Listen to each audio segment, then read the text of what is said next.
award-winning journalist and founder of BaylorIC TV with me, Ingram Jones. How are you doing today, Ingram? I'm fine, Rob. How are you doing? I'm doing, thanks. I'm doing good, thanks. It'd be good to get some work out there because I've had some frustrations with trying to get some interviews organised. Obviously, you know about that, and yes, trying to get work out there. And I've been off the scene for a little while, so it's be good to get back to some work. I'm glad to hear that you're getting back into the swing of things. And my advice to you is just keep going. Once you get one interview, just keep going, keep going, keep going. They'll fall into place. Well, Jenna and yourself strongly advised me to sort of move on from opinion pieces and do some more serious interviews. I gathered and I hoped it was because you guys obviously think that I have the talent to do it and we need some more people doing it. And absolutely. Absolutely. I think you should do it. And I think because you've got so much knowledge about the game as it is, it's great to then, when you do interviews, you can use that knowledge that you've got to then ask people questions as well. So that helps. So definitely. You've recently done some video. You've recently done a video on the. Actually, I think you did a couple of videos on the Chisora versus Malik Scott recent controversy. For those people that, for some strange reason, aren't subscribed to your YouTube channel, and everyone out there, please subscribe to BaylorIC TV. This guy knows what he's talking about, and I wouldn't say that if I didn't believe it. But Thank you. Why don't you explain to us, sort of give us an overview on your thoughts in terms of what went down and your thoughts on the referee's count and whether it was right or wrong? Well, it's funny you should say that because I've just finished talking to Ross Abner, who is a world-famous trainer. He has over 35 years in the game as a trainer, as a manager, and as a TV pundit in Canada. And Ross was also did the hands for Malik Scott. Now, in my opinion, I felt that the referee did not count to 10. I didn't allow Malik to get the count of 10. Malik was up down to 9, and the referee waved it off. Malik beat the count, as far as I was concerned, and should have been allowed to continue. Why the fight was stopped, up to now, I don't know. People who have been knocked down by worse punches have got up and continued in fights and actually come back and won fights. So, why that happened, I don't know. Malik said himself that, he was slightly buzzed, but he also did not want to get up like Lennox Lewis got up and rush and get up. He wanted to take his time and get up.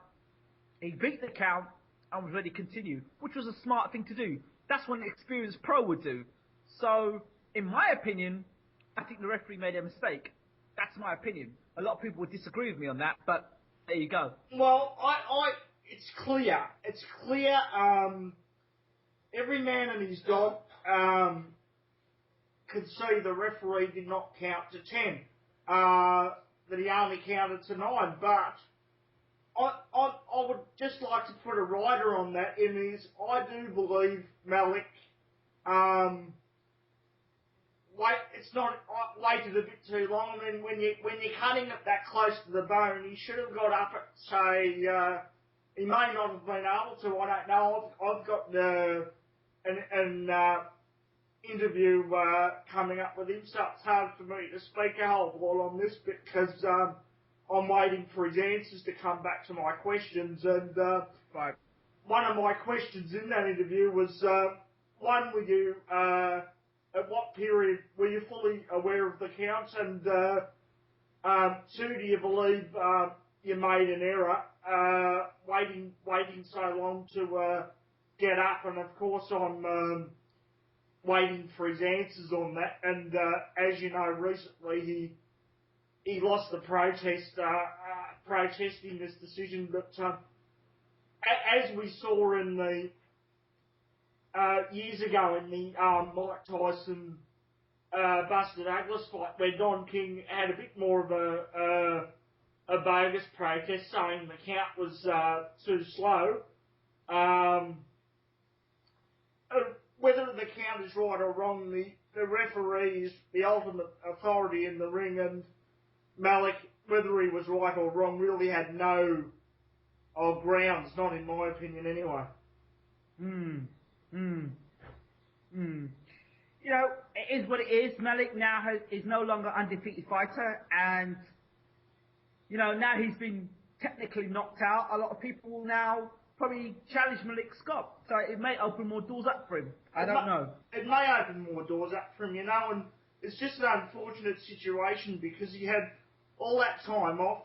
He's come back. He really won the fight he had before the Chisora fight. I had 9 rounds to 3 or something like that from memory, and on NBC Sports, I believe it was, and it was a bit of a bogus decision. And then I don't know how you have it scored, but I probably had Scott 2 rounds.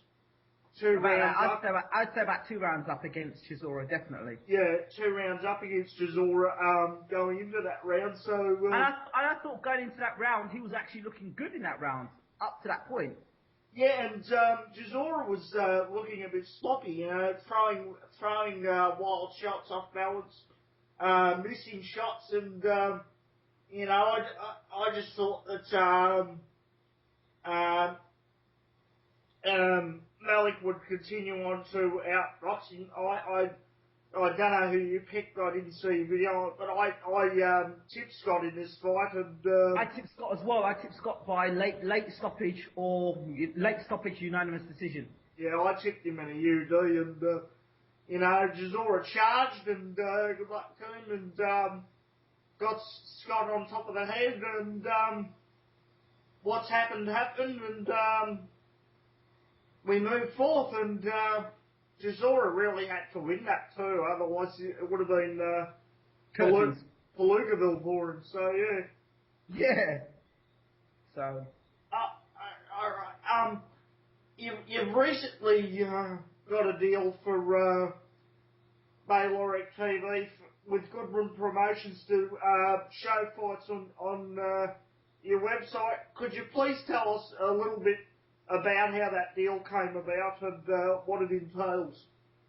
Well, at the moment, I mean, I knew Steve Goodwin. I've known Steve Goodwin a while. I did an interview with him, and I found Steve to be a very nice guy, very honest guy, very open. I've spoken to him on other occasions outside of the interviews, and I just felt that it was an opportunity for other fighters to get exposure. And the deal is at the moment, well, we're waiting till September now. The deal is when the new season is, to be able to show the fights on BaylorIC TV. That's basically it. Yeah, and that's great news, and I'm very pleased to hear, both for you and your business and for the sport of boxing, because absolutely, boxing really hasn't got enough avenues out there, and I believe that it's a sport where if it is shown to enough people, boxing will bring plenty of fans in, and it's the more avenues and the more people showing fights, and I just think it's a great thing, and I'm pleased for the whole world of boxing, really. But yeah, I want to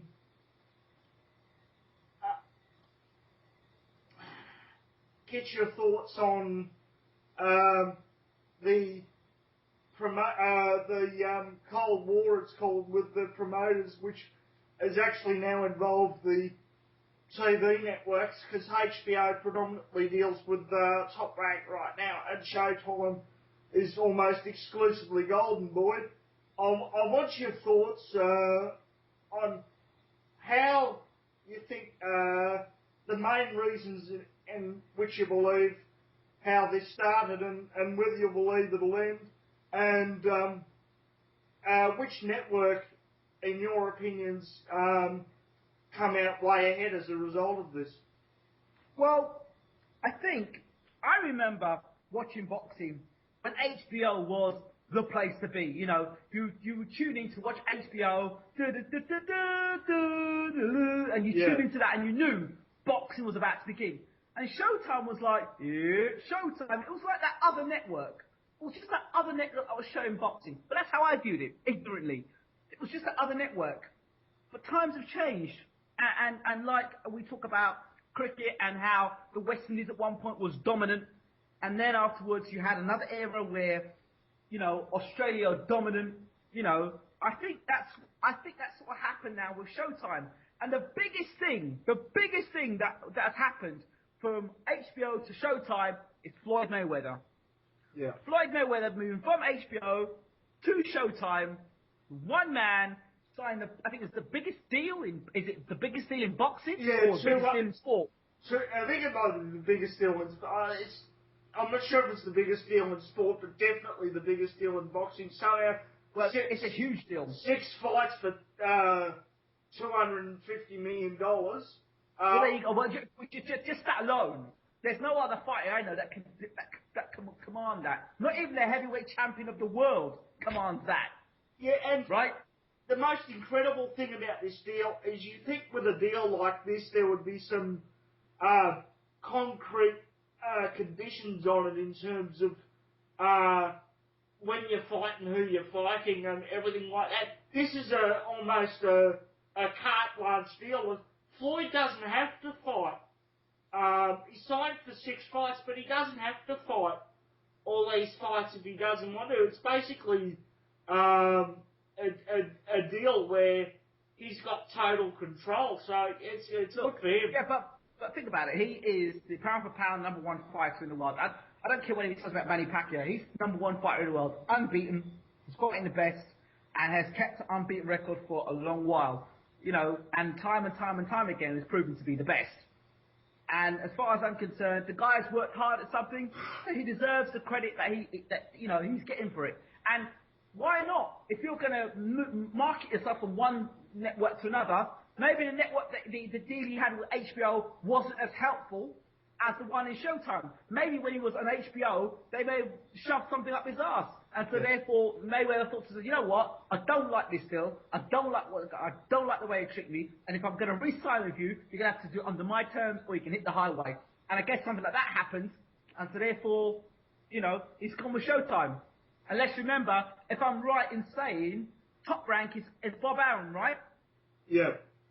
Well, Bob Arum, Manny Pacquiao, the Mayweather, Pacquiao fight never happened.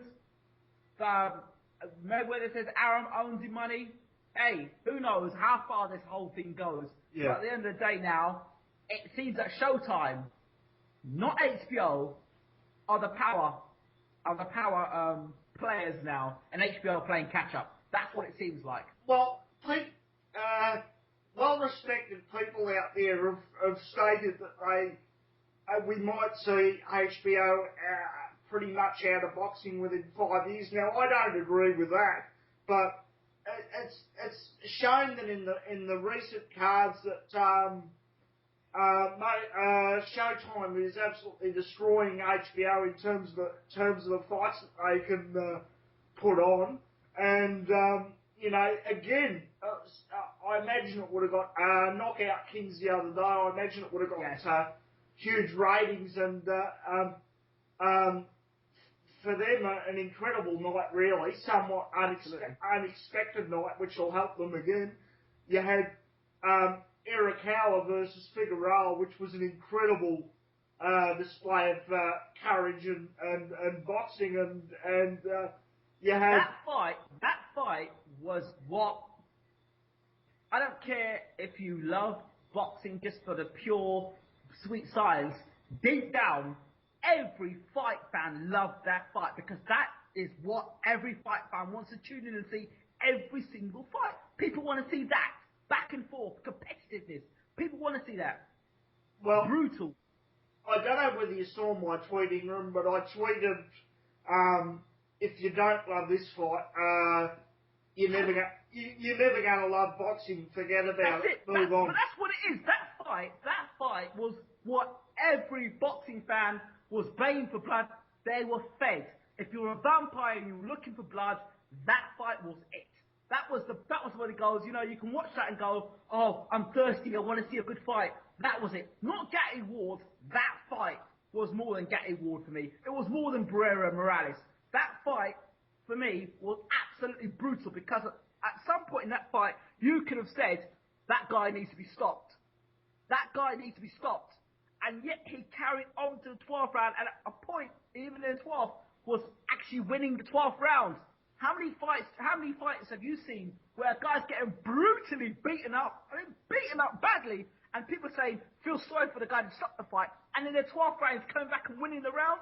Come on. That was a great fight. Yeah, Corrales and Castile comes to mind, and also Michael Carbajal years ago, I think, did it the 12th, but, you know, there aren't many, you're right, there aren't many. There aren't many. But even in that fight with Castillo and Corrales, that was, it was debatable when Corrales went down, if I'm right, and the count, and then spitting the gum shield out. Yeah. There was controversy around that as well. He was pushing the line with that, the amount of time. Yeah, exactly. Yeah. This fight, in terms of brutality, there was the only controversy around it was, should that fight have been stopped? And really, you know, although people say that fight should be stopped, I don't know how many people would have had the courage to actually stop that fight because it was so exciting. Now, I want to talk to you about the main fight of that night, which is Berto versus Carras, Jose Sergio Carras. I want to talk to you about that fight, and I've had thoughts on Berto for a long time, and I just want to give them to you, and you can tell me whether I'm crazy or not. But Berto, for one thing, he's basically before we get into anything else, his footwork's amateurish and very poor, and he's got extremely bad balance. But he fights the wrong way for his build. Now, Berto should be a boxer puncher. He's got the long reach. He hasn't got concussive power, but he's got sharp power.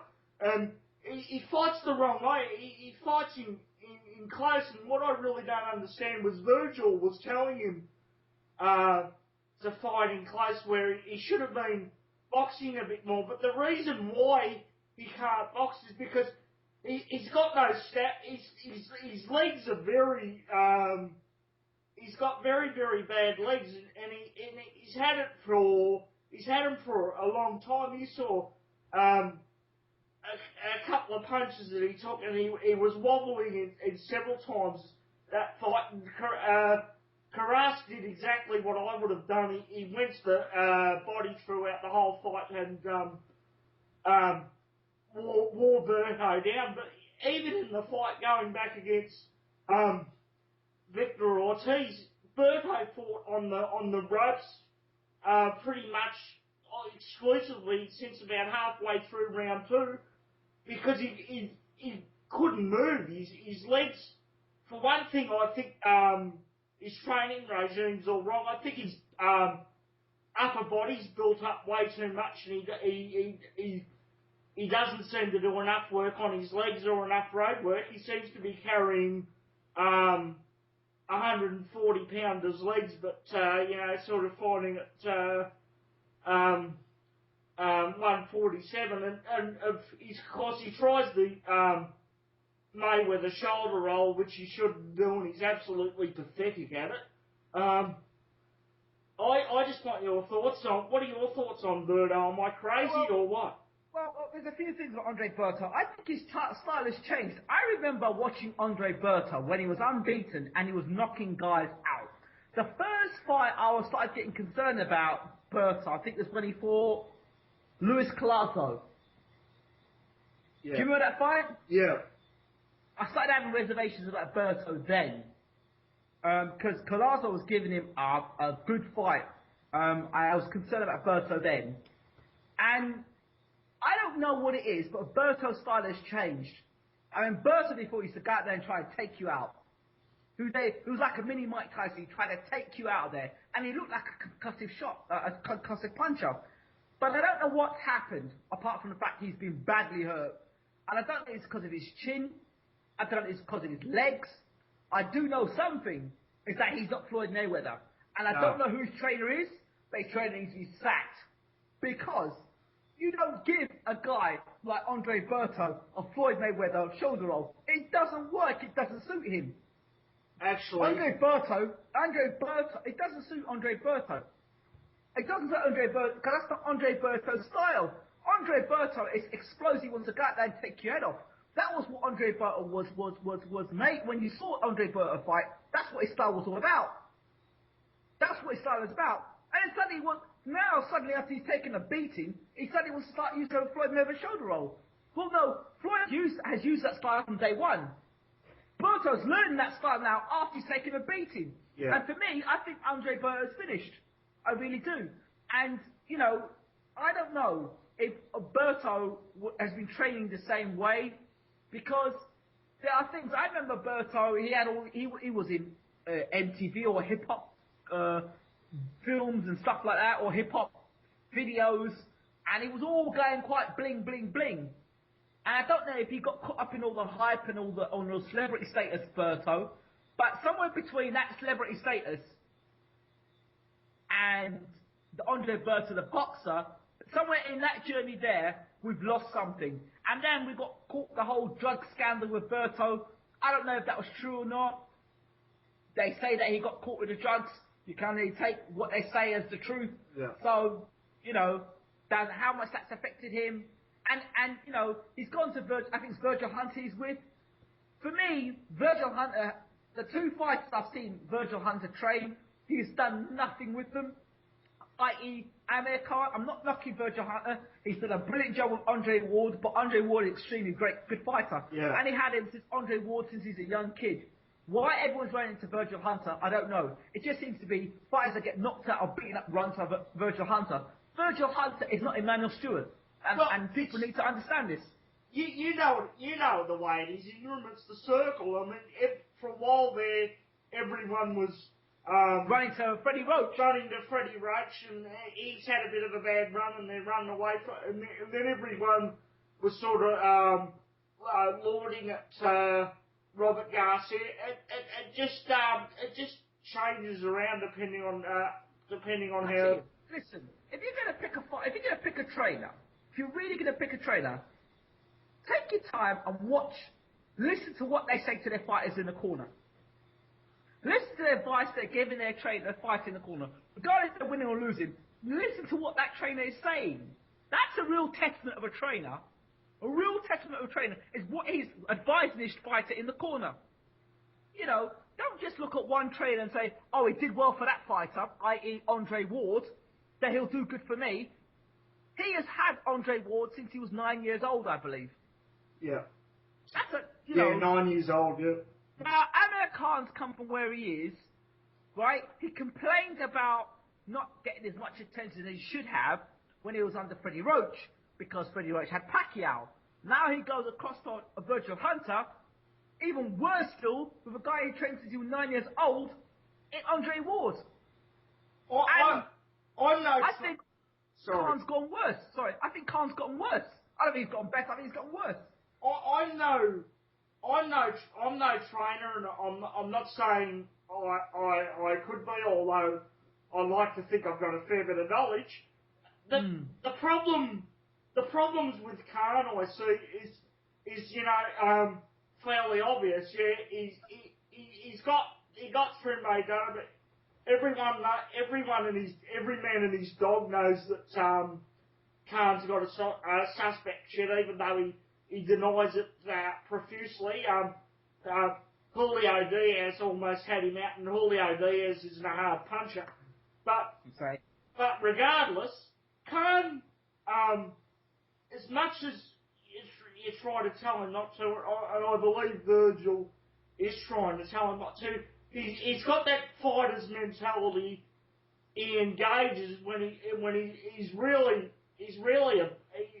should be a boxer, really. And also, the fundamental problem with Khan that I've said to people, over and over, over and over and over again, is the most basic problem you should be taught in boxing, particularly when you've got a bad chin, and that is after he finishes his punches, he walks straight backwards. He doesn't, and he stands straight up. Why? And he just keeps doing it over and over again. And believe you me, I would grab Khan in the face. I would look him in the eye. And say, what the hell are you doing? Walking straight back and standing straight up. I mean, those are the basics.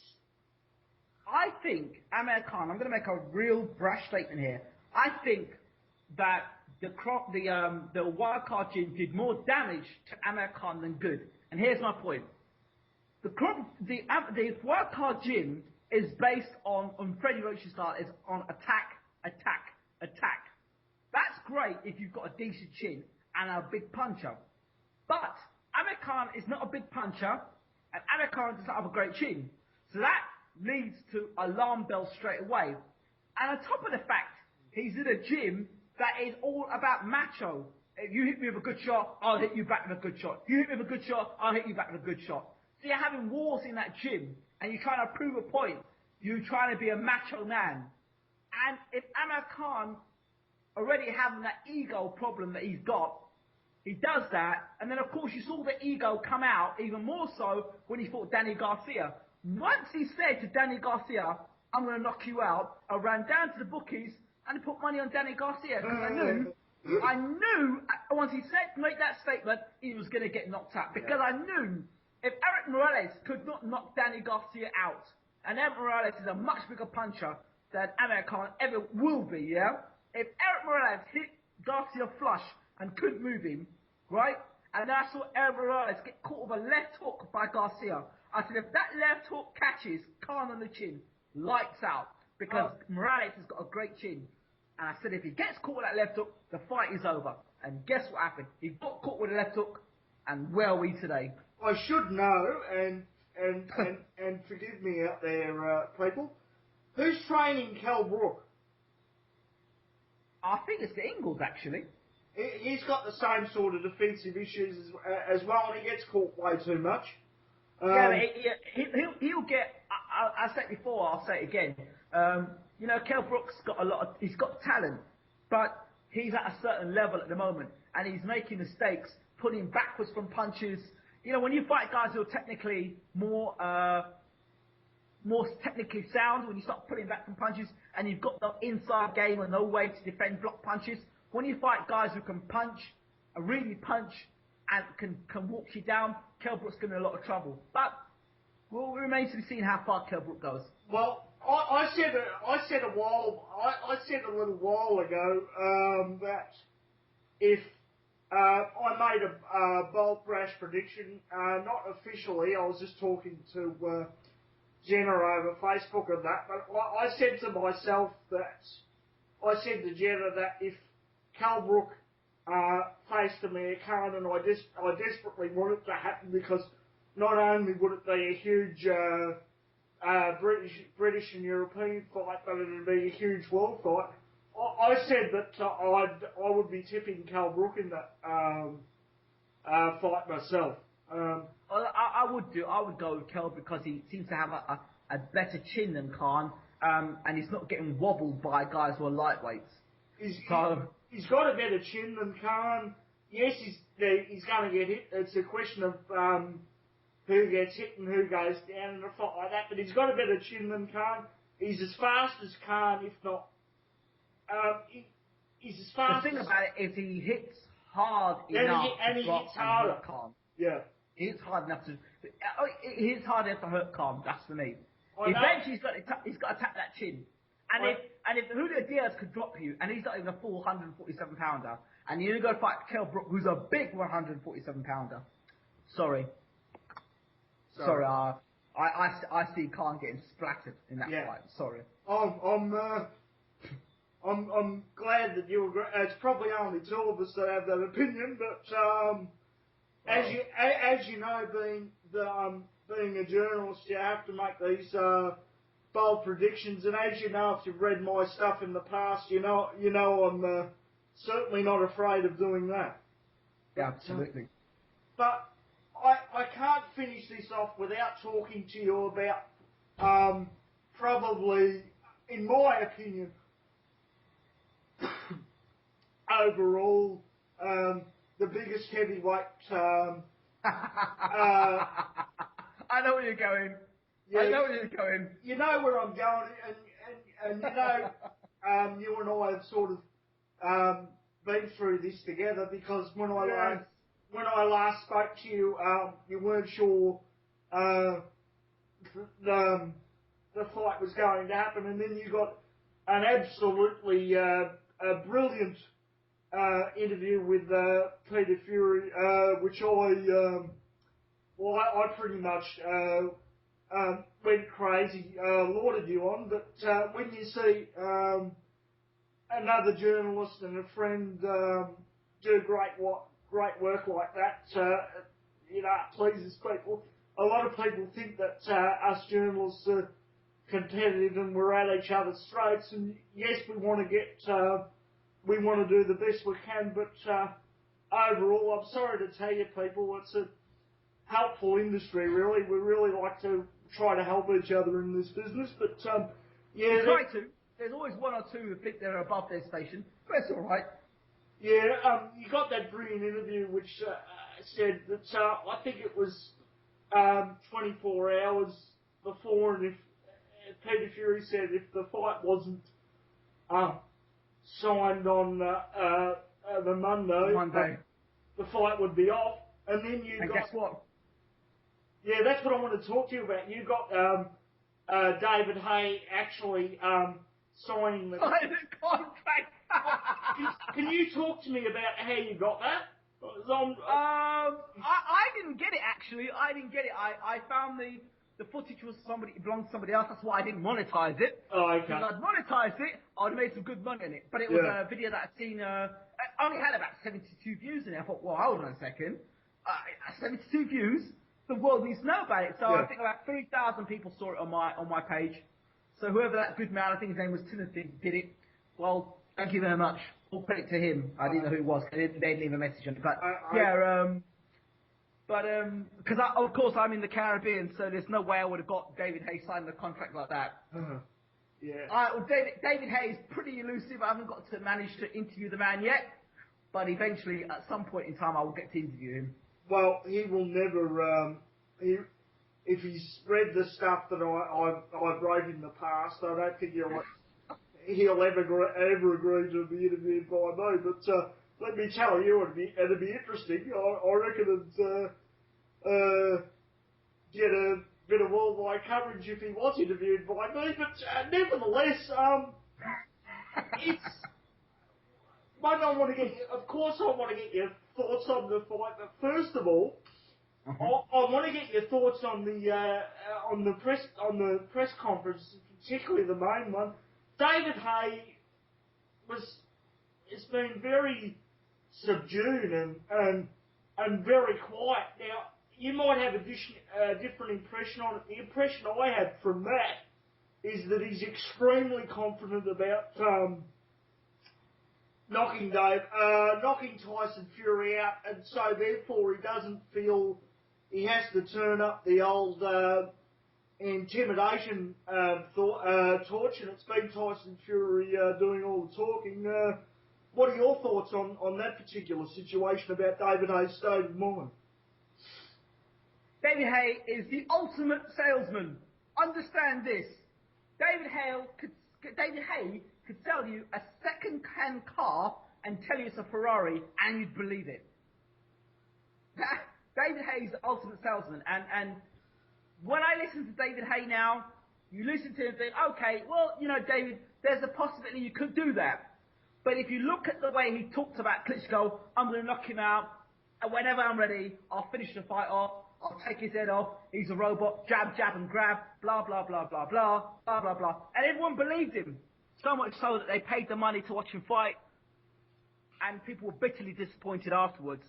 Yeah. So for David Hay, when David Hay speaks now, I listen to him and I cut it in half.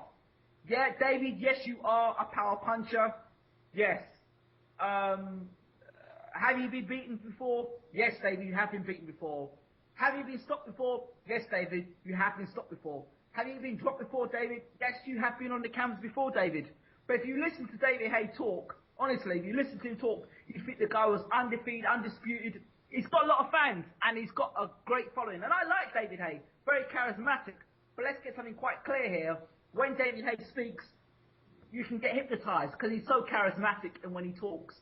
So when he met with Tyson Fury and obviously didn't say the things that he was meant to say, it sort of subdued the press conference because you didn't get David Hay kind of engaging with Tyson. Let's just hope that subdued behaviour doesn't get in the ring and give us subdued performance because we've seen one of those before. No, I think it's going to be a great fight. I think it has to be. What people don't understand is. Well, hold on. Everyone expected a great press conference, didn't they? I didn't think it was a great press conference. That holds. But you're going to laugh, but that holds my hope out further that it's going to be a great fight. The fact that there was. Wait. What made Broder versus Malignaggi was a great press. That was a great press conference. Yes, but there's been a lot of fights in the past where there's been great press conferences and great press clippings and the fights turned into a bit of a fizzer. So I mean it's there's a lot on the line. There's a lot on the line for both fighters here. There's Tyson Fury's world ranking, and he's looking for a title shot, and also David Hay, both for his ego and for his holding on to his last grasp, trying to get Vitaly Klitschko in the ring. There's a lot on the line for him too. That fight will never happen. Happen. I don't think it'll happen either. But I believe he still wants to put pressure on the Klitschko's. By knocking. He can put all the pressure he wants. He's not fighting Vladimir Klitschko. No, I mean Vitaly Klitschko. And who wants to see him fight Vladimir again? Really? No, I don't. No. If you've got any spare time, you should go back and read the article I wrote after the fight. You'll have a good laugh. But, I certainly will. But it's no, I don't want to see fight Vladimir. I don't particularly want to see him fight Vitaly, to be honest. But he's the reason why David Hayes so desperately wants this fight, and I believe he does want to knock out Tyson Fury, is if he can turn around to the Klitschkos and say, I've knocked out, Fury, where are you going to go now? And he knows the fight won't happen, and he knows they'll probably say no, and then he's got the PR upper hand where he hasn't had in the past because he's backed out through back injuries, whether they were true or not. He'll have the PR upper hand on this occasion, saying that K2 and Vitaly didn't want the fight, and that'll make him look as if better. Of course, if he beats Tyson Fury, which I believe he will, but I think you and I disagree on that. I haven't given a prediction either way yet, have I?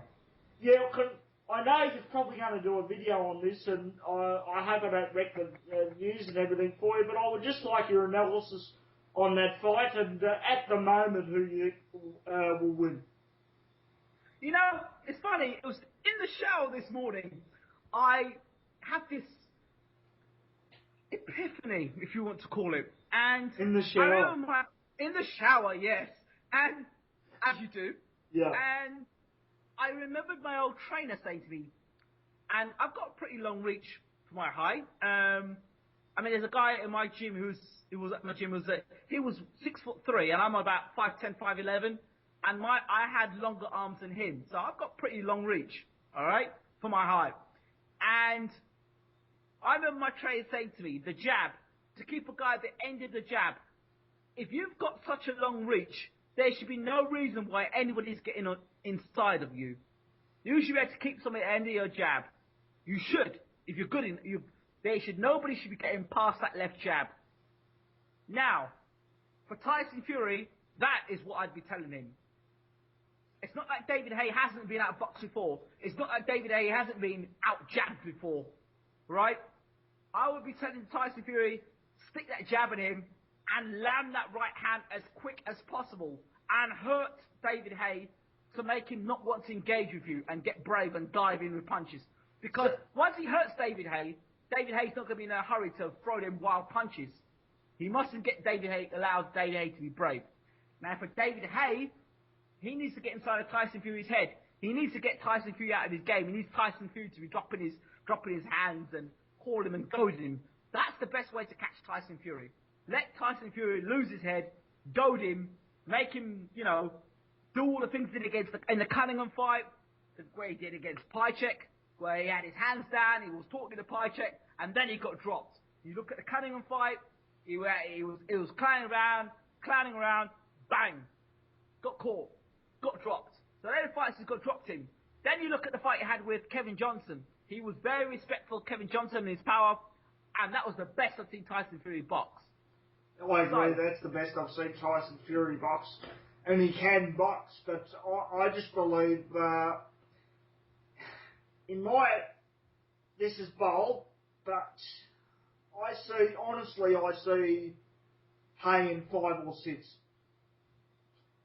I think Haye's going to get inside in Tyson Fury. I think Tyson Fury's going to make a mistake in the fight. He's going to drop his hands or leave his chin out, and Haye will just land that right, and it'll be all over. Plus, Haye's faster.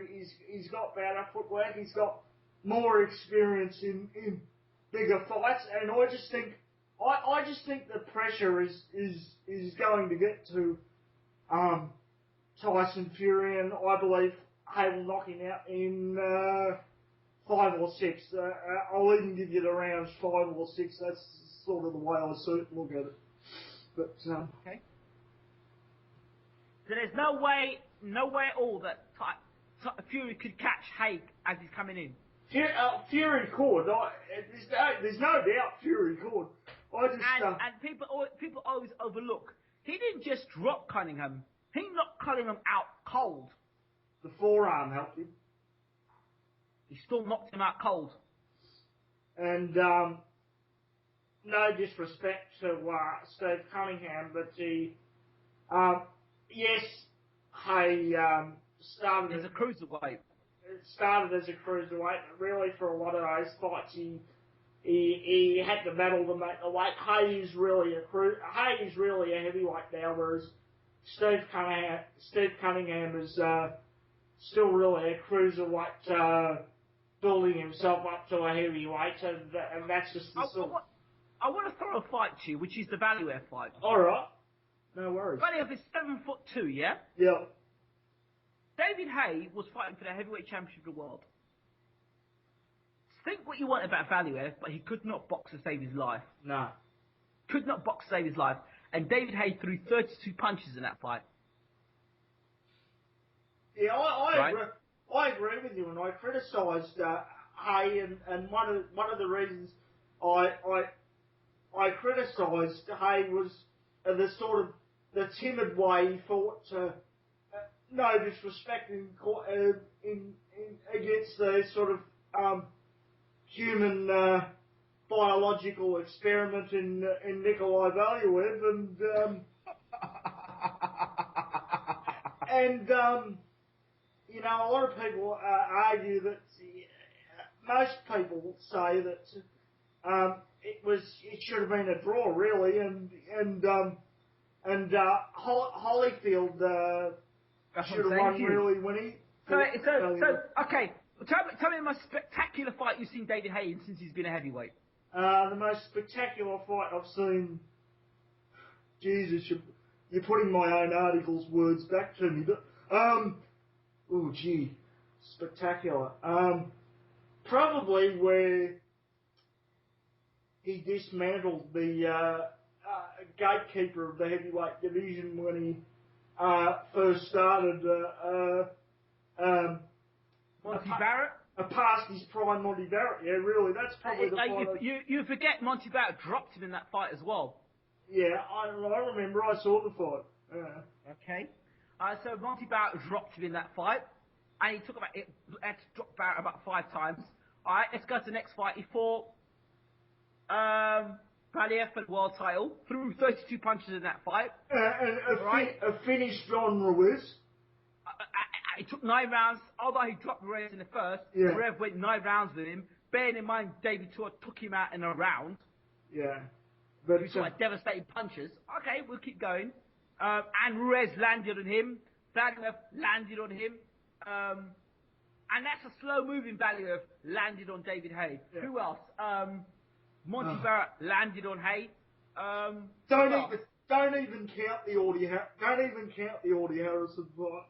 Harrison was gun shy. Harrison was gun shy, so forget Harrison. So let's move on. I think I saw. Correct me if I'm wrong. I think I saw Harrison throw one punch in that fight, one jab. But, that was so there you go. You can't call it a world title fight. No. Harrison didn't deserve to have a world title fight. It was a British fight at best. So let's move on.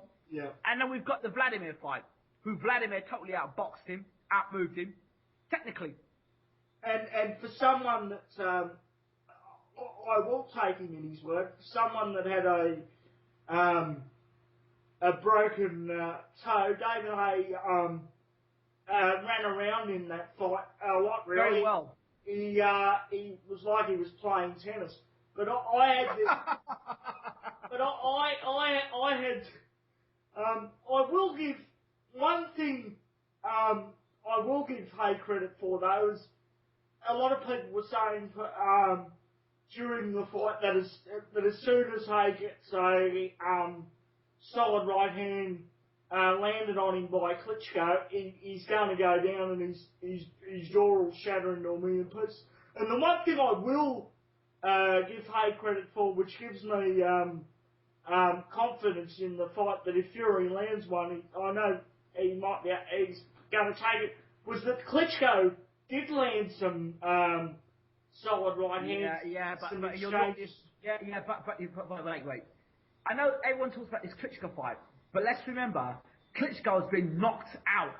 He has been violently knocked out before. And remember, if you've been violently knocked out, and then you've got a style which is safety first, you know that if you take a chance with David Haye, you could get knocked out again. Yeah. So Vladimir is taking calculated risk and throwing punches. If Vladimir sat down and actually threw punches that hurt Haye and take Haye out of there, you'd see a different fight. But then Vladimir may get himself knocked out because he's taking those chances. Vladimir never took chances in that fight. Let's get that straight. Fury will be coming in to throw punches with the knowing that he hasn't been knocked out, and Haye will have to knock him out to win the fight. Give me a tip. And there's a difference between a man coming in throwing punches, knowing he's been knocked out already, and a guy who hasn't been knocked out, is fresh, and has no fear. There's a big difference in the way those punches land.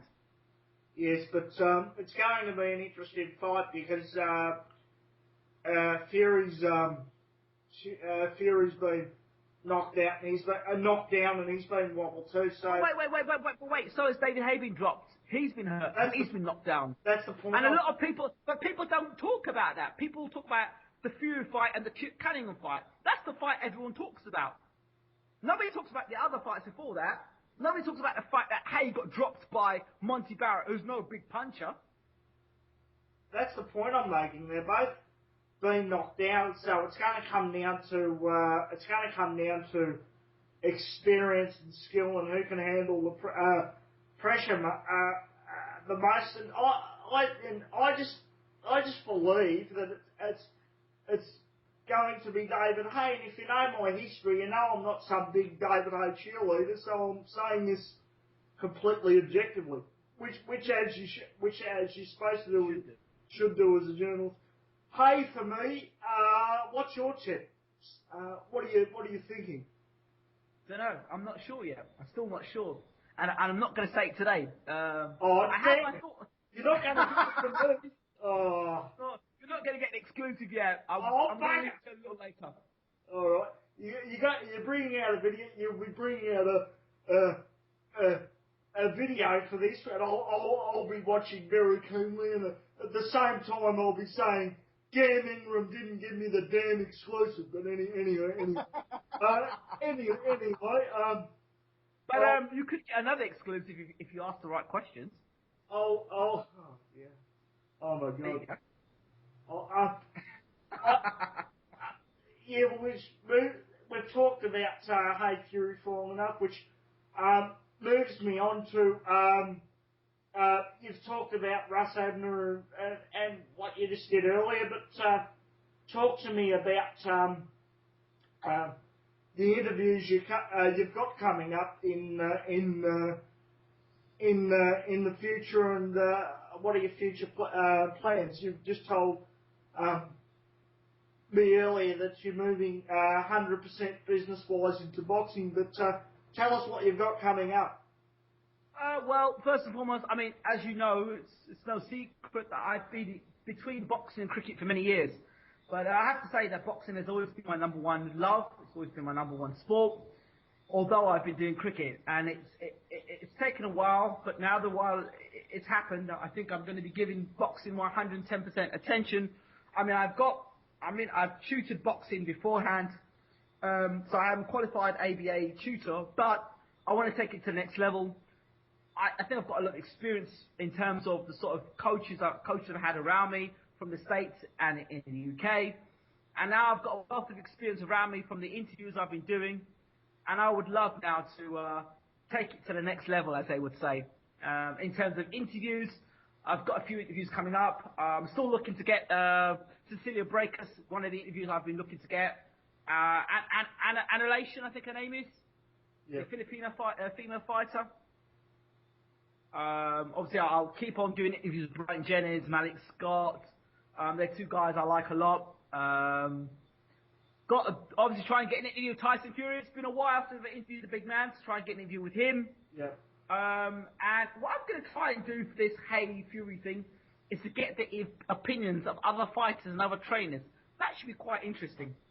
You seem to be you're better than me. It's I'll be honest, you're better than me at sort of knowing sort of what's going on around the wires and what might just be coming through and what's signed and everything else. I want to get your opinion on a fight which could be very important to me and the rest of the Australian boxing. Oh, Daniel Gill and Darren Barker. Yes. Wow. Listen, I was the one who said so long ago Darren Barker should fight Daniel Gill. Right? I said that was the fight, that was Barker's best chance of winning a world title. That was his best chance. Now for me, I think Gill has such a good output of punches, such a high work rate. I see Gill outworking Barker. I'm going with Daniel Gill on this one, sadly. I like Daniel Gill. Nice guy. He's an interview I'd like to get. I've been working on for a while, and I've got his number. I should really get the interview with him. So I'm going with Daniel Gill in this one. Okay. Yeah, I think I'd be going with Gill purely on work rate too. There's not much I can add because I kind of totally agree with you on that. Which is a bit of a shame because I like having debate. But yeah. Oh, what about this fight? I heard Sugar Ray Mosley's going to fight Anthony Mundine. Yes, what about that? That's what I wanted to. That's what I was sort of reaching out to. Have you heard anything more on that? Now I heard that it's just about through, but I was just wondering what you've heard. Well, if you hear something like that, unless it's to do with money, I truly believe the fight will happen. Yeah. Sugar Ray Mosley in Australia, why not? Who else wants Sugar Ray Mosley? So in Australia, I think that'll be a good fight. He's a legend. It's a high-profile fight for us. He's just come off a good win as well, narrowly, but he's come off a good win. So Yeah. Mundine is meant to be the bad boy of Australian boxing. He's frowned upon by a lot of areas in Australia, I do believe, from what I understand. Am I right on that or wrong? You are totally right on that. He's probably he's probably close to the most divisive figure we've ever had in Australian boxing. There is a myriad of opinions on him. There's a wide section that totally despise him, and he's got other, very close and very strong fans. But there's people. Sounds like a special interview, I think. It should be an interview, but I think it'll be a very tough interview to get, and I think it'll be very guarded in terms of what questions you could ask to. I don't know how much freelance you'd be able to get with a mundane interview, to be honest. But in terms of what you could ask. But, well, you know me. I ask the questions. The fans love the answers too. Want the answers too. So I'd go for it. Round one. Go straight for it. Well, let's just hope he hasn't read a couple of my articles. But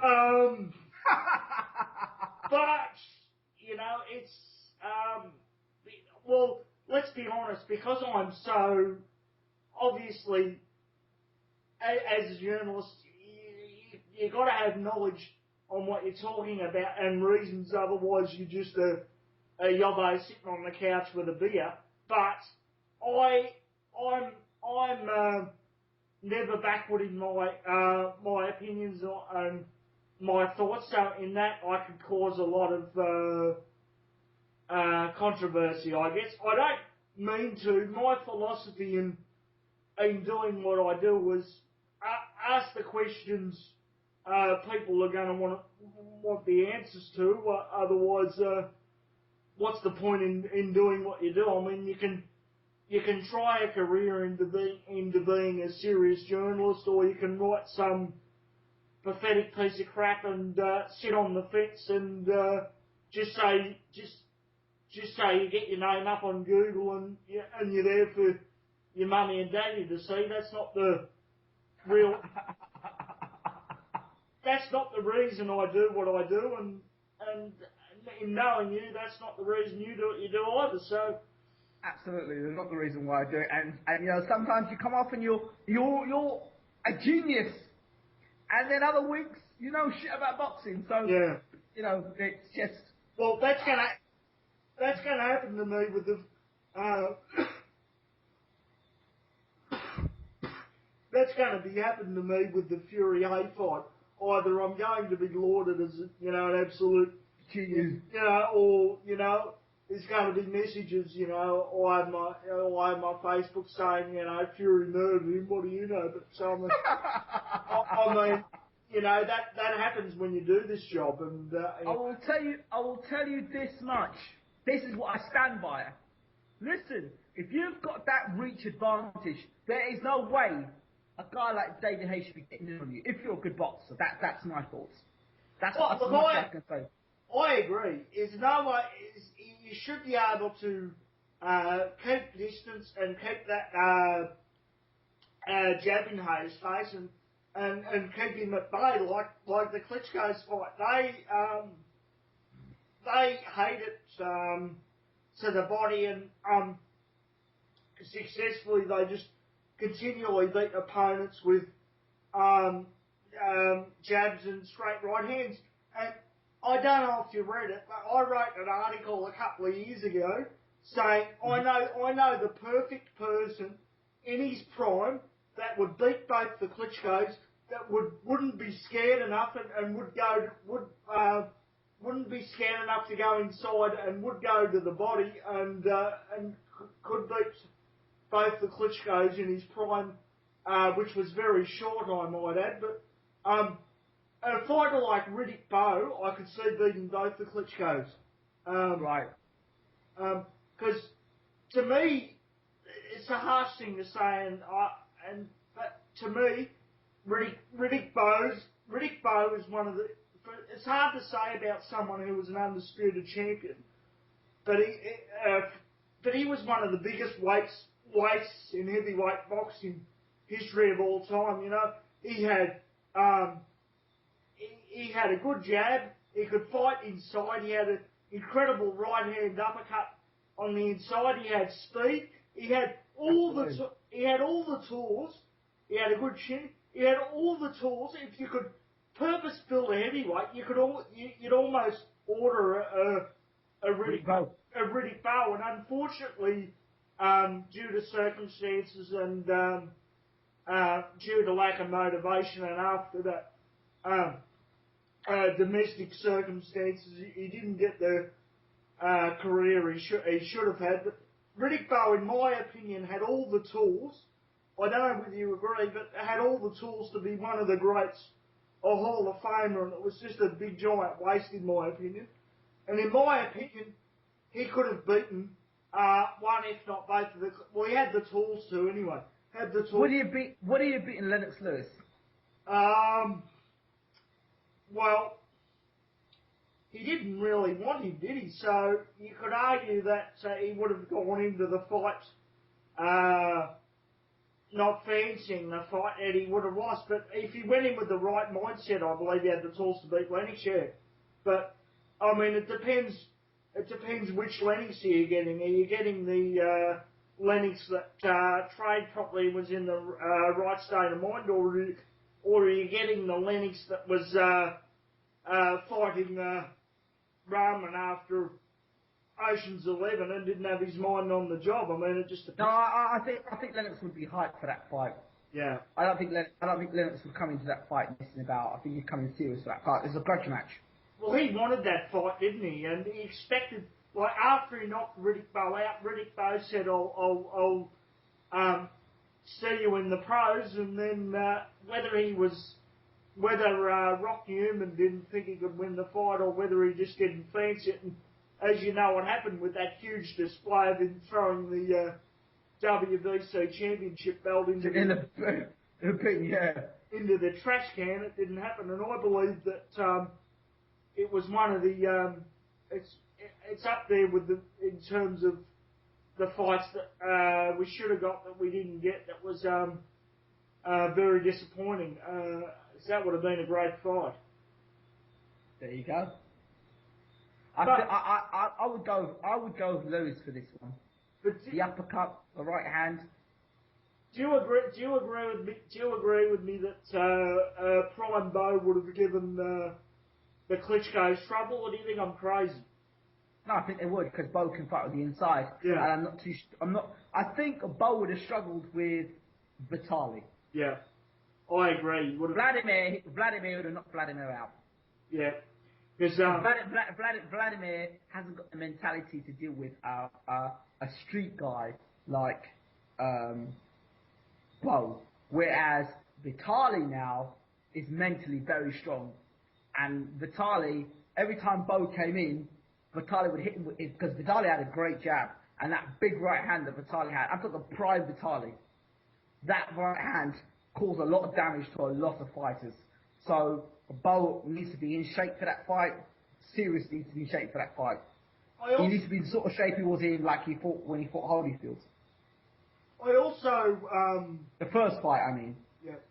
I also really agreed with your video and your analysis on David Price in general, and if he's got any chance where he needs to go with his career.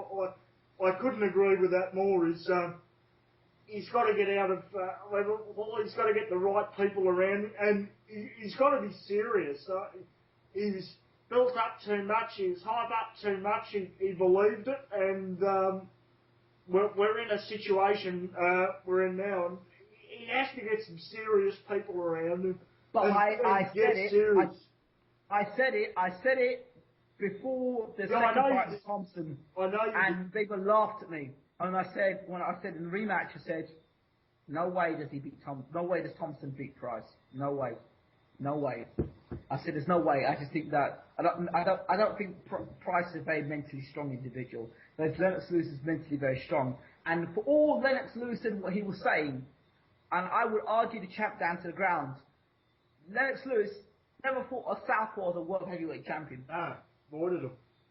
So how the hell can he help David Price against potentially the best southpaw in the heavyweight division? Who would you get to? I know you've said this before, and I'm leading you into it. But for people who haven't seen your assessment on David Price, who would you get to train David Price if you had the choice? It's just undisputably only one man. It would be James Ali Bashir. Yeah. He works in the Klitschko corner, you know, and David Price would get fantastic sparring with the heavyweight champion of the world. He would learn how to fight properly. And the other thing about it is he would get the tutelage from the man that actually was around Emmanuel Stewart, because David Price has got the same problems that Vladimir had. You know, suspect chin, suspect stamina, and mentally weak. I don't know whether it was nervous energy or... No, it's nervous energy. He shit himself. He was shitting himself the night before. He's shitting himself for weeks. And the other person I blame is Frank Maloney. This sounds harsh, but if you've got someone like Frank Maloney as your manager, and he's nervous, and he's already had a heart attack, that's the last person you want managing your career. Yeah. Every time you look at the poor man, he's nervous for you, and you're nervous for yourself. Well, so not only do you have to worry about your own fight with a man that's really knocked the shit out of you, you now have to deal with a man that is scared for you, and he's scared of his own shadow. I mean, what more do you want? And he's your manager. For his own health, Ingram, I want Frank Maloney to retire. I mean, I don't want him dying for a heart attack at ringside. I mean, that'd be just tragic. No, and I think that what David Price needs, and I've said it before, he needs a life coach. He needs somebody who's going to step by him, not Franny Smith, a specialised life coach who's going to sit beside him, talk to him, and advise him on how he can take different life choices. Yeah, it's very important what sort of management and what sort of representation you got around you. I mean, one of Australia's most famous cases years ago was how Lester Ellis got managed and got sold down the river, and he was never the same fighter after Barry Michael destroyed him. I mean, me personally, I wouldn't have put him in here, but Barry Michael that early, someone so seasoned and hardened, and some with that experience, and but they sold him down the river, and that's what happened, and he was never the same fighter ever again. So you can destroy fighters in one fight, really, if you don't manage them properly. I don't know if David Price will ever be the same fighter again, to be honest. No, I think that second fight's really done major damage to him that I'm not sure that he'll ever recover from. I mean, that first fight, you know, I mean, they could convince him, oh, you just got caught, you know, it was a lucky shot. But the second fight, to use unjournalistic language, he was out of stamina after halfway through round two. He got the knockdown. He got devastated even further because Thompson got back up, and then he got the absolute shit beat down him. So it's going to take a long time. If he ever gets back from that, it's going to take a long, long time. And I don't think Lennox Lewis is the way forward. No, Lennox Lewis, as a trainer, has done nothing. Yeah, again, I don't know what your thoughts are on, but again, it was probably a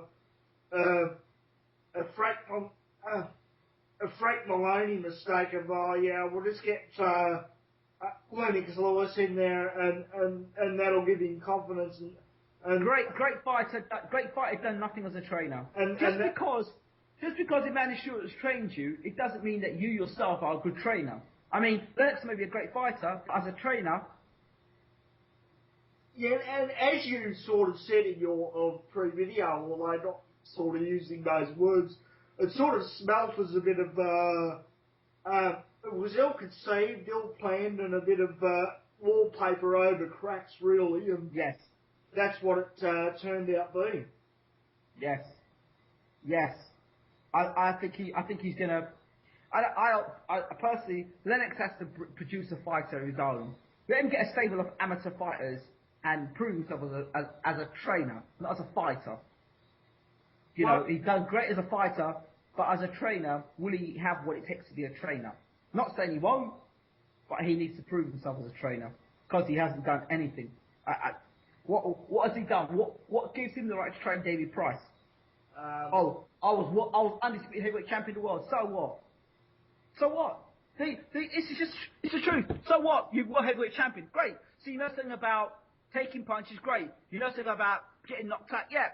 So you could be a mentor. You could be a motivator. Doesn't mean you make a great trainer. Training's exactly. Training is totally different. And you look at things, how many great fighters do you know go on to be great trainers? not many, and a lot of the greatest trainers never actually turned pro. Eddie Fudge. Right, there's my point.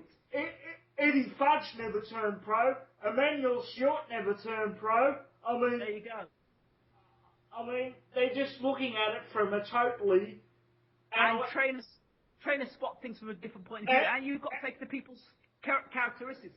Lennox Lewis, you know, he sat down and viewed a fight through what he could do. He spent a whole career sitting down and strategizing how he could make something happen. He never had to ever think about somebody else and how they can make a fight happen. So he could view how to beat Tony Thompson through his eyes, with his attributes. But how would David Price beat Tony Thompson with David Price attributes? And then at the end he does an interview, if there's a stamina problem, we can fix that. Can you? No. If it's connected to a mental issue, how are you going to fix that? Well, when it's a deeper issue than just he shit himself. It's a deeper issue, and I think that issue goes way back into the amateur days. It's got nothing to do with the professional game. It was just waiting to be exposed in the professional game. But that goes back into the amateur days. If you go back and look at the way David Price was getting stopped in the amateurs, you look at that back then, the problems were way back then. Well, Tyson Fury was on Jenna's program a couple of times, and this was before the Thompson fight, and he said David Price, he's been built up, he's going to be exposed. You watch it. He said it when I interviewed him too. I haven't seen yours.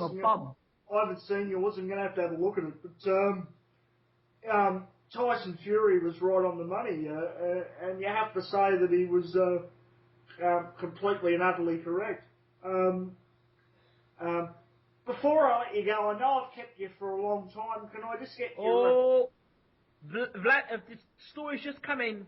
Vitaly Klitschko versus Stavern. The WBC purse bid has been postponed again. Do you see that fight being cancelled altogether now? I don't see that fight happening. I don't think No. Vitaly wants to fight Stavern. It's the same sort of fight as Hay versus Luck. It's can't sell, so they it's going to be it's the same fight. Can I give you an Australian example? A lot of people in Australia are going to be upset for the fact that I'm saying this, but it's the same as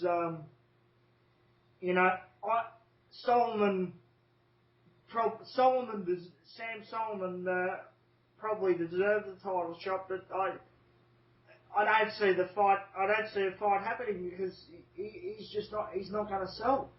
I don't see the. You know, I mean. Well, Sam Solomon versus Asakio Binka. Well, they're both. Wouldn't that be? That could either be because of their techniques. That could either be a great fight or an absolute train wreck. But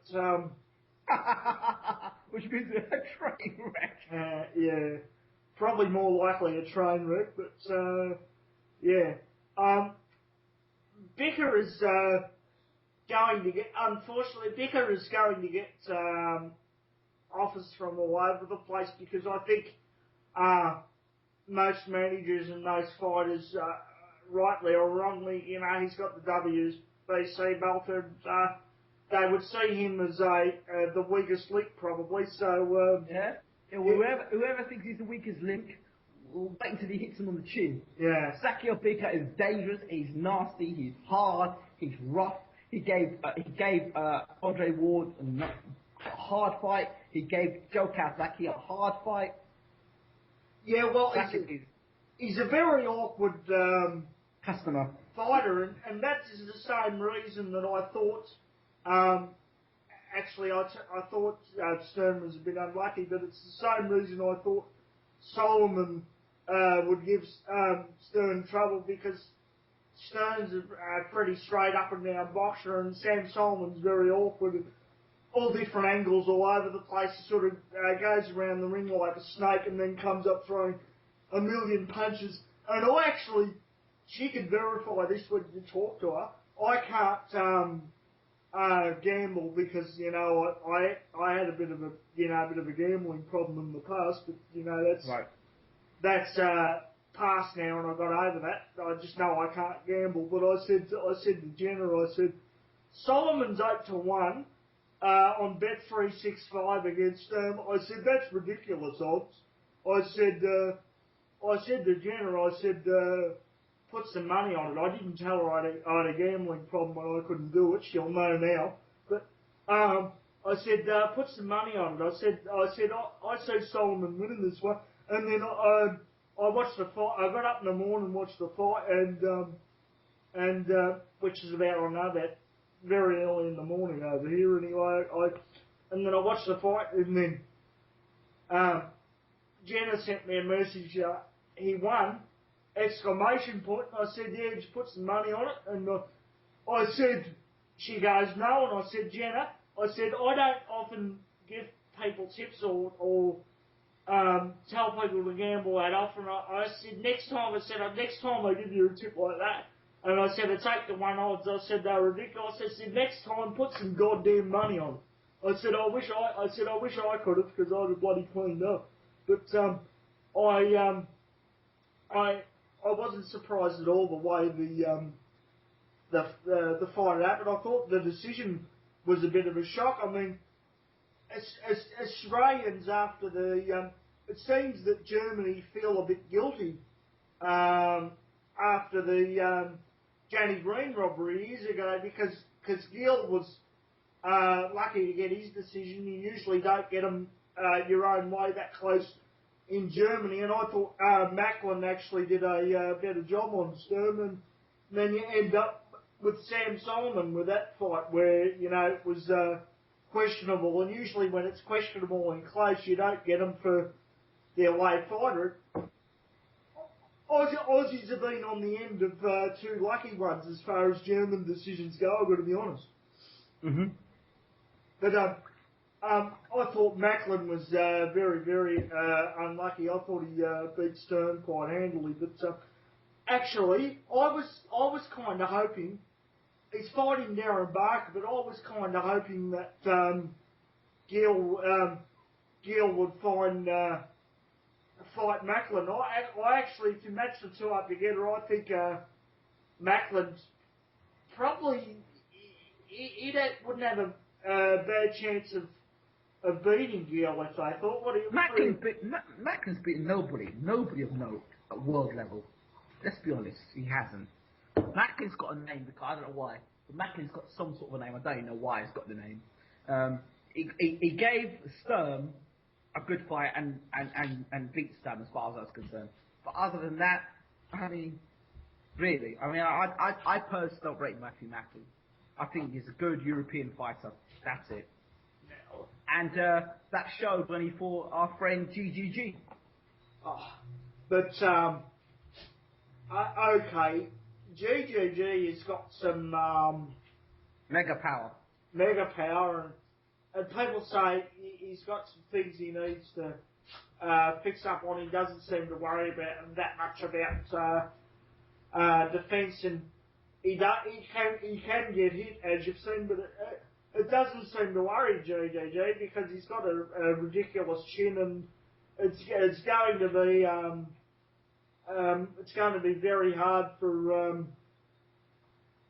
him to be beaten. I think he might end up. We'll see what GGG's chin like against somebody who really can bang and punch him back, who really wants to punch him back. GGG needs to use his jab, in my opinion, more often, because I think he's fallen in love with his power a bit. He doesn't use his jab enough, and he's got an absolute ramrod jab, and he needs to use it more often, in my opinion. HBO, their job is to build up their fighters. Remember this. So, GGG, whilst he's a good fighter, he's not fighting in an era of Leonard, Hearns, Hagler. He's not in that era. No. Or even Ben Eubank, Watson, what's his name? James Toney. He's not fighting. So, therefore, let's see how GGG does against, some of the other top contenders. Yeah. But let's see how he does against Peter Quillen. Let's see how he does against him. Yeah. Let's see how he does against Sergio Martinez. Let's see how he does against Julio Cesar Chavez Jr. Let's see how he does against them. I'd like to. That's the fight. That is the fight I want to see. That last name you just mentioned there. I would like him against Chavez Jr. Now that's a fight I would like to see. That would be a cracker of a fight. I believe if I'm GGG's manager, I'm getting him up against Sergio Martinez right now, though, because I believe Martinez is shot and be a good name on his record. But the fight I want to see is Chavez Jr. versus GGG. Now that is a real test. That's what I'm talking about. Yeah. Let's see him fight that fight. Let's see him come through that fight. If he knocks out Chavez Jr., right, then we can start talking. Then we really can start talking. Yes. We've got a great and a pound for pounder. But people are too quick to use pound for pound for people knocking over mediocre opposition. So it's not like Mackley hasn't been knocked out before. He was knocked out at light middleweight by Jamie Moore. So, and he's been knocked out by Sergio Martinez.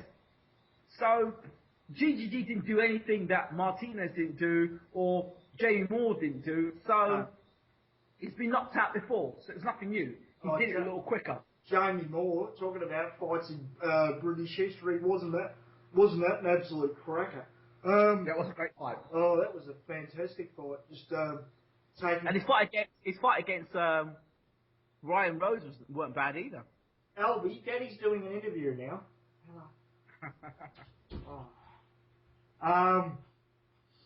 That's my dog Albert. Say hello to everyone. So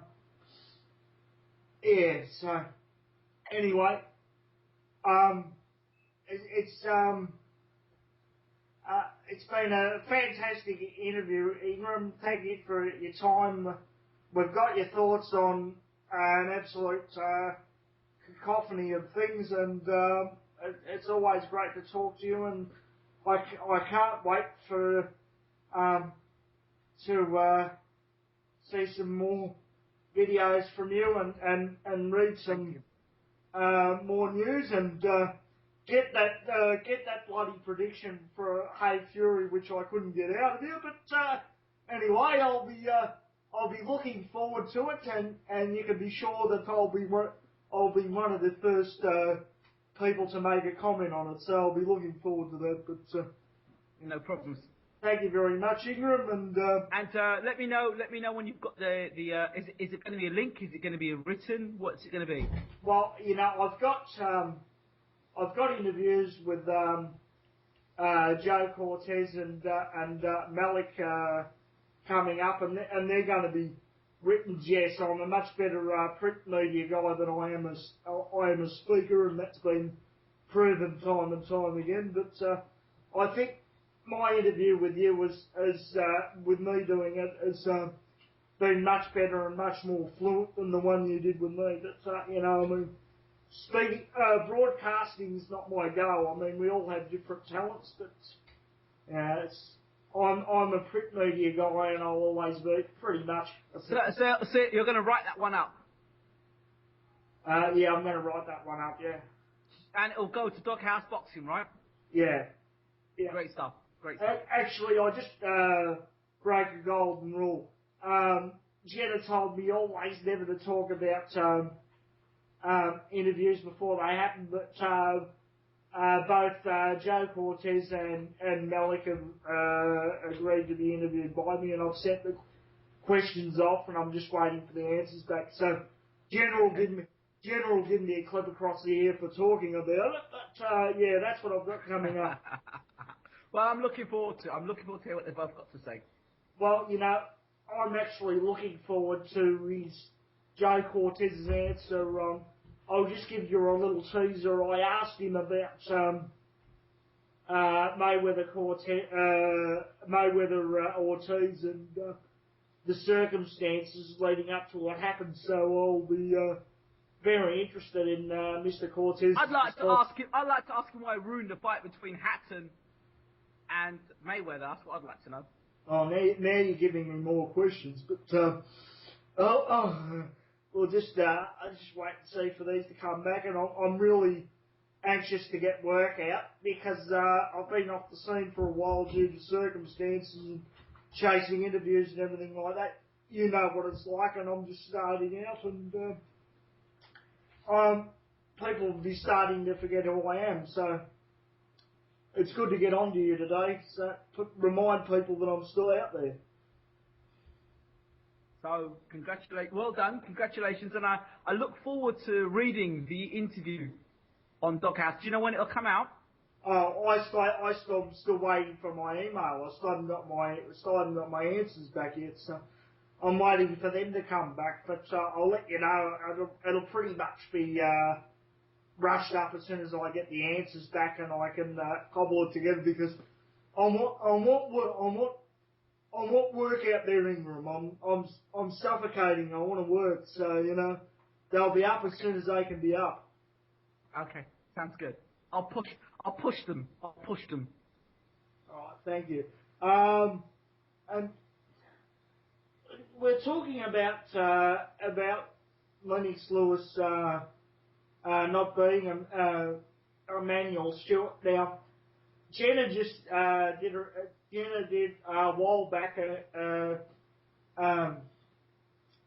retrospective article of all her interviews with Emmanuel Stewart. She had the great man on her show 26 times, and I actually did some research work helping her cobble all that together. Not that I'm taking any credit or anything, it's her baby, but I just wanted to ask, in terms of the Jonathan Banks Seth Mitchell rematch a while back, it seemed that Jonathan Banks got him Mitchell with a counter right hand again, had him on toast and had him in trouble and sort of let him off the hook and let him recover. The question I want to ask is if Jonathan Banks had Emmanuel Stewart in the corner, that wouldn't have happened, would it? And he would have finished Seth Mitchell off. Would that fight have even happened if Emmanuel Stewart was in the corner? No, what I mean is, he would have... Yeah, I know what you're saying, but would that fight have happened? Is there more to that fight than people are giving credit for? I think in that fight, what you may have to understand is that there's a couple of scenarios. Scenario number one, Banks was never ever meant to knock Mitchell out, and Mitchell was meant to beat him on points. Well, scenario number two, Banks wasn't in shape and was spending more time training Klitschko than he was training his own fight. And scenario number three, Banks got paid before the fight to make sure that Mitchell won. Oh, here we go.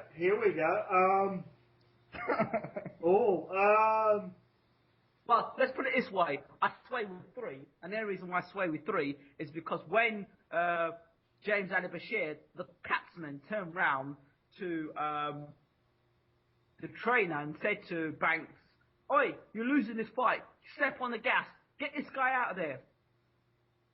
The cornerman basically the trainer turned around to Bashir and told him to shut up, in a nutshell. And at that point, I realised there's money involved here. Hang on. Back up the truck.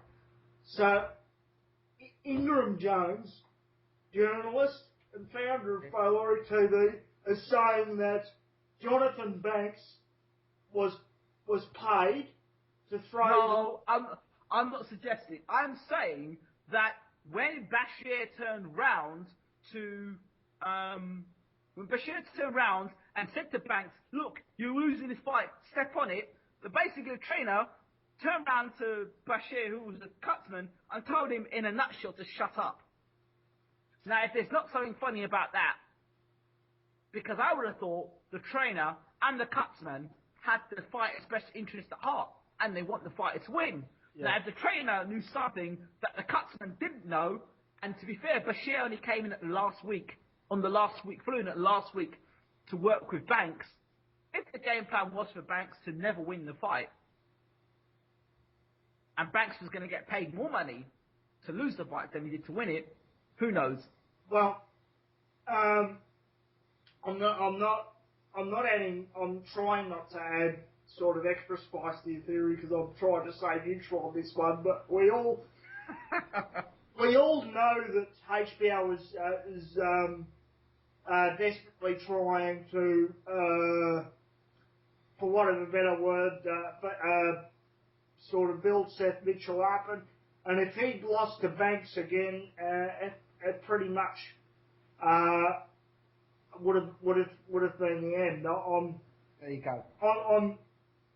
I'm not going to put my balls on the guillotine and say I completely subscribe to your theory, but I understand. Well, if you listen to my interview with Bashir, less than 24 hours after that, I interviewed Bashir. Listen to the interview yourself, and you see for yourself.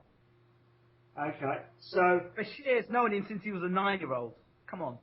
So okay, so what can I say for the headline coming up in this article? I can say Ingram Jones says what? For the article? Yeah.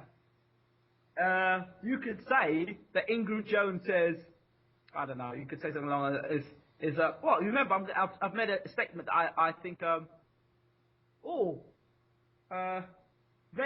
you could mention the Tyson Fury thing. Yeah, what? You could say, there's no reason why a fighter with Tyson Fury's reach should hit David Hayes should not be able to hit Tyson Fury with the reach that he has. That's something you could say. I'll say this, which sort of covers. I'll say Ingram Jones suspects something untoward about Mitchell versus Spencer. No, don't put that. Don't put that. Because that is going to mean a lot of shit, especially that relationship with Bashir. Well, you've basically said. Oh, well, do you want me to cut this bit out of the audio? Yeah, definitely. No, it's not a lie because you listen to the interview I did with Bashir.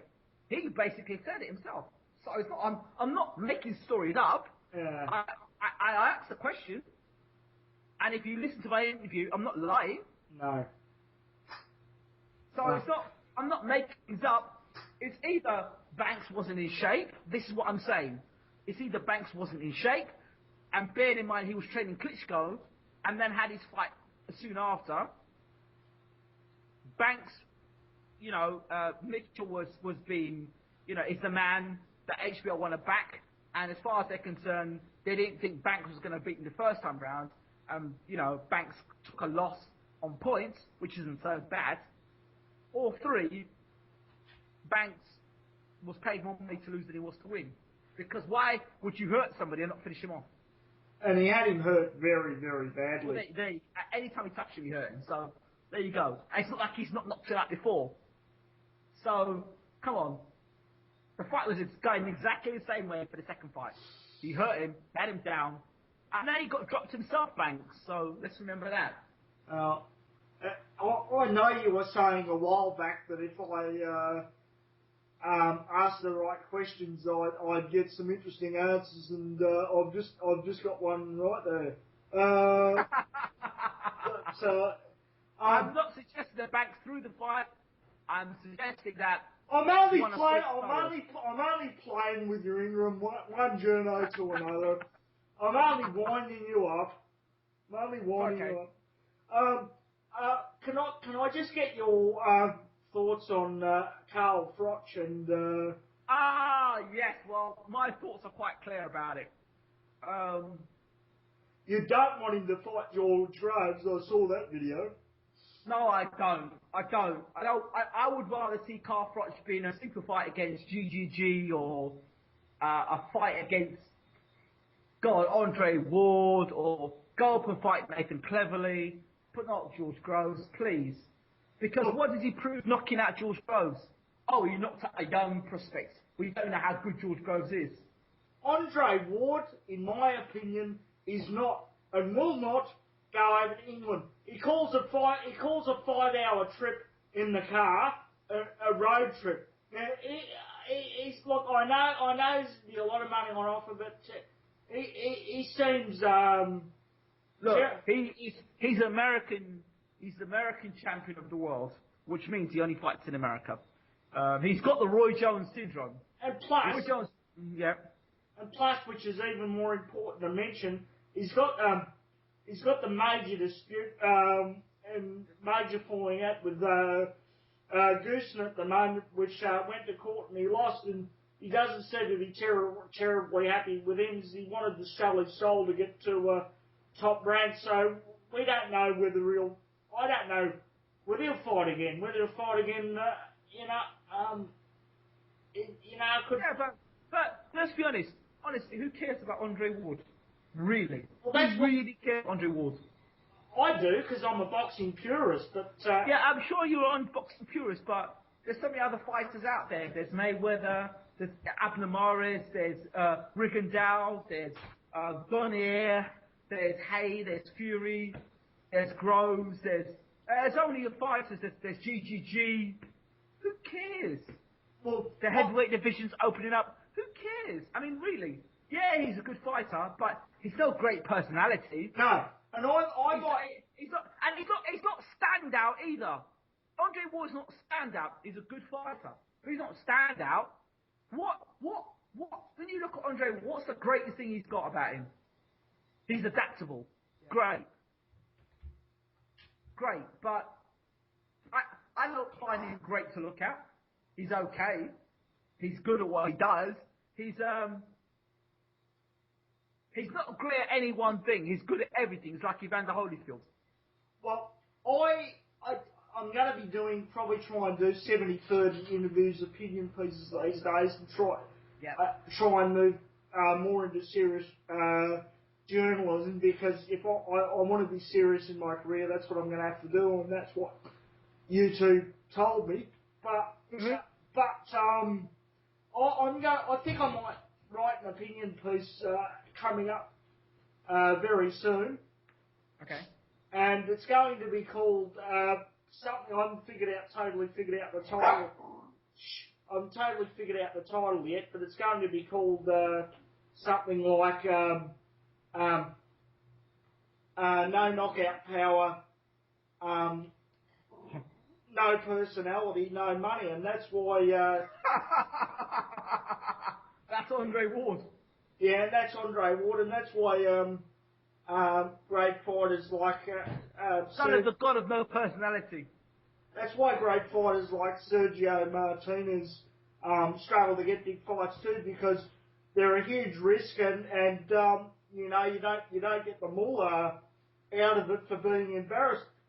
And the problem is, unless you've got major knockout power, or unless you've got a big fan base behind you, like you're a Mexican or a Puerto Rican or something like that, and unless you can get casual fans' interest, it's very hard to make money, because, the boxing fans are always going to be there, and they're going to watch the fights. But where you make the money is getting the casual fans involved. I mean, people have got such short memories.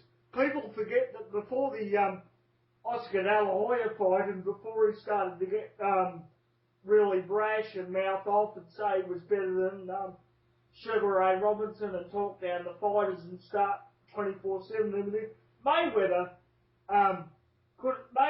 was struggling to half fill arenas, but it's just amazing. And then he started this new marketing persona, and they say he probably might make 90 million out of this Canelo fight. But moral of the story is, it's just boxing fans need to be smarter than that. They attack fighters and they say, you know, I don't like this guy. He's a mouth. He's brash. He's disrespectful or whatever. But the moral of the story is, you're going in a dangerous sport where you could lose your life or end up a quadriplegic or whatever. You may as well try and make money out of it. And this is just what you have to do. I mean, the fact of the matter is, Adrian Broner and Floyd Mayweather, as much as people would like to argue with me on this, you don't know what they're like in public unless you meet someone and actually find out who they are and spend some time with them. You don't know who they are. These are just personas. And you know, one of the most famous and one of the most revered figures in the entire world, Muhammad Ali, he was the best at it. And you know some of the horrible things he said about Frazier, among others. You know, and you know, he got lauded and revered for it. You're right. Absolutely. And I'm just going to write an article and point out to people that, you know, you might despise these people, you might not like them, but you're going to tune in to watch them, aren't you? And really, the moral of the story, Ingram, is people might not like to hear it, but it's just a business, same as everything else. Absolutely, of course it's a business. Yeah. Of course it's a business. And of course it's a business. Why shouldn't this is the argument I have. Why shouldn't people try and make the most money they can out of what they, because it's a very dangerous sport, and for a lot of people it can be a very short career. So try and make the most money you can while you can, and try and do whatever you can to get it. I mean, people say that you know, many people will argue against me, and they'll say something stupid like, you know, oh, Manny Pacquiao isn't loud, isn't brash, isn't disrespectful or whatever. But the thing is, he's got knockout power.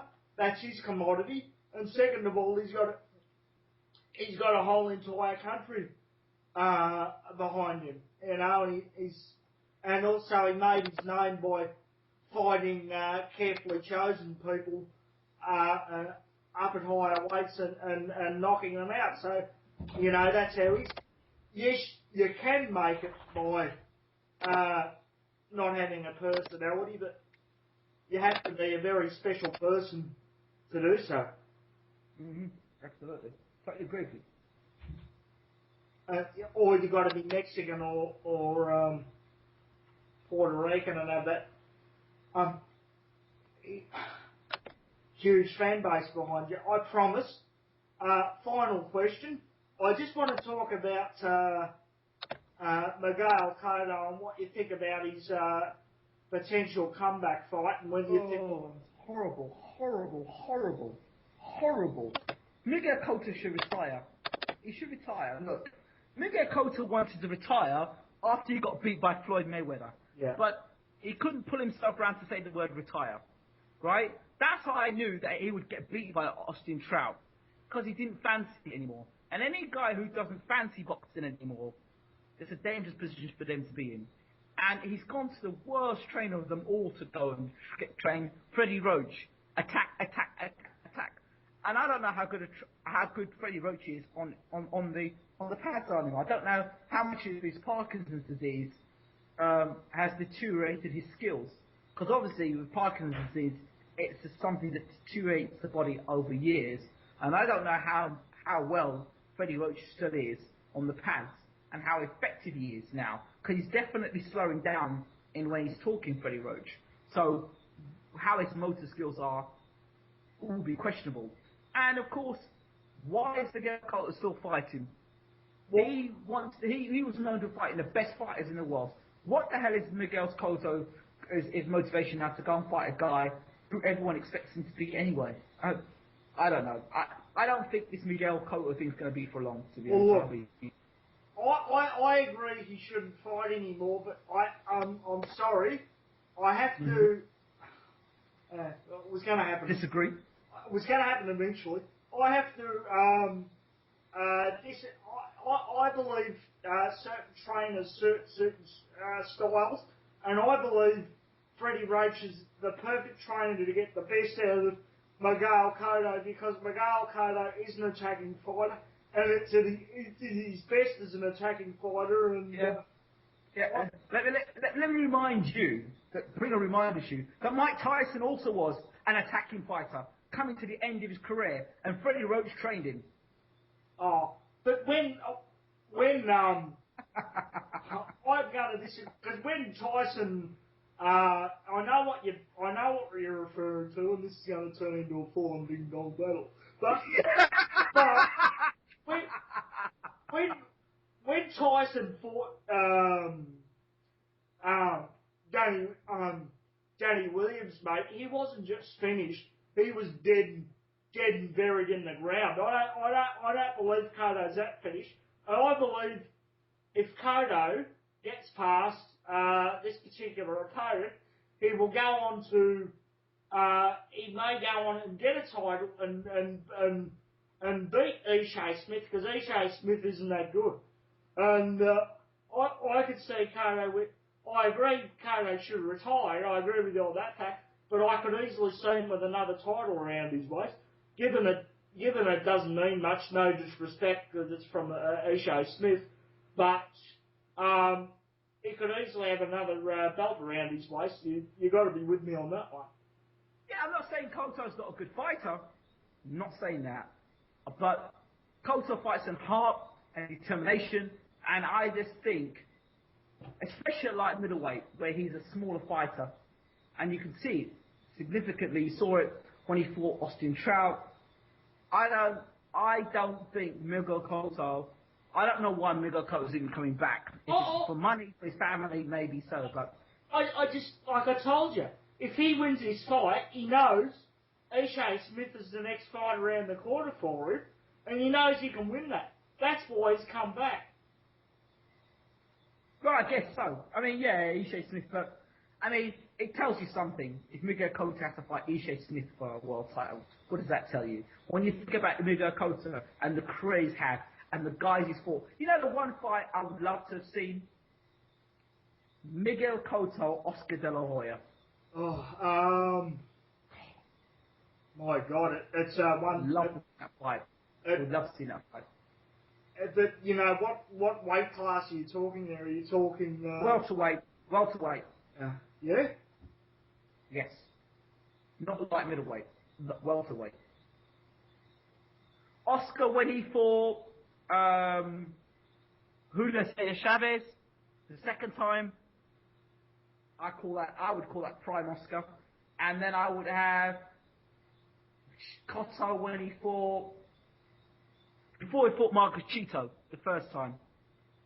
I still, to me, Cotto's prime and where his power and his left hook to the body was most devastating was at 135. Okay. I still think that was Cotto's prime. But you know, I mean, you don't like him at welterweight then? I'm not saying I like him at welterweight. I just think he was more He was more devastating at. Yeah, well, there's no. Well, then in that case, if you're going to go to lightweight, then I would fight Shane Mosley versus Koto, and I know who I have. Yeah. Now you're talking, mate. Now we get that together. But anyway, thanks for your time, Ingram. It's been lovely to talk to you. My bosses at Doghouse Boxing will go, Jesus Christ, how long do you want to go on for, and how big's this file if I get going? But thanks very much for talking to you. I look forward to following your YouTube channel. Continue to follow your YouTube channel and your website with interest. And it's good to hear that you've decided to go full time into boxing. I think other sports are going to miss you, but hey, I'm glad to see you've done what you've done because boxing needs as many soldiers as it can get, and people in the sport for the right reasons. And it's been an absolute pleasure to talk to you, my friend. Thank you so much. I appreciate it, Rob. And when and if I ever head over to the Caribbean, we better have a couple of cocktails together, my friend. So sounds good. Sounds good. Take care. Bye, my